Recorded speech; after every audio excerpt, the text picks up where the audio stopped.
شب معراج اسلام کی تاریخ میں ایک اہم واقعہ ہے۔ اس پر ایمان لانا لازمی قرار دیا گیا ہے۔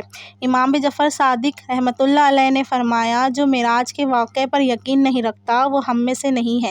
قرآن کریم میں بھی اس مقدس رات کا ذکر آیا ہے، جس میں واضح طور پر یہ لکھا گیا ہے کہ ماہ رجب کی 27 تاریخ کو اللہ تعالیٰ نے حضرت جبرائیل علیہ السلام کو حضرت محمد صلی اللہ علیہ وسلم کے پاس بھیجا، انہیں ساتوں آسمانوں کی سیر کے لیے، اور قرآن کریم میں اس بابرکت سفر کو معراج کا نام دیا۔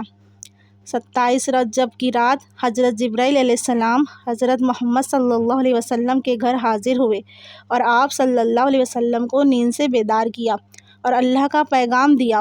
حضرت محمد صلی اللہ علیہ وسلم نے اٹھ کر وضو فرمایا اور اپنے گھر سے باہر تشریف لے آئے۔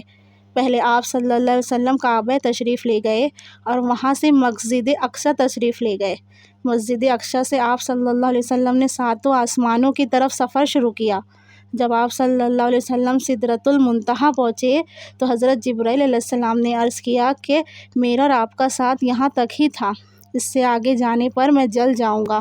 آگے کا سفر حضرت محمد صلی اللہ علیہ وسلم نے اکیلے ہی طے فرمایا۔ اس مقدس رات میں آپ صلی اللہ علیہ وسلم اللہ تعالیٰ سے ہم کلام ہوئے اور آپ صلی اللہ علیہ وسلم کو بہت سے مقامات دکھائے گئے اور فرشتوں سے ملاقات فرمائی۔ آپ صلی اللہ علیہ وسلم نے سب کو نماز پڑھائی۔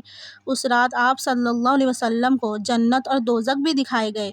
آپ صلی اللہ علیہ وسلم نے طرح طرح کی سزا میں مبتلا لوگوں کو دیکھا۔ اس رات امت محمدیہ کو 5 نمازوں کا تحفہ دیا گیا اور ساتھ ہی ان 5 نمازوں کی ادائیگی کے بدلے میں 50 نمازوں کے ثواب کی بشارت سنائی گئی۔ 27 کی بابرکت رات میں آپ صلی اللہ علیہ وسلم نے بہت عبادت کی اور سارا دن روزے میں رہے۔ اس دن کی عبادت کو بہت زیادہ درجہ دیا گیا ہے۔ شب معراج پر یقین رکھنا ایمان کا حصہ ہے۔ معجزات معراج النبی صلی اللہ علیہ وسلم کو دیکھ کر اس رات پر ایمان اور بھی مضبوط ہو جاتا ہے۔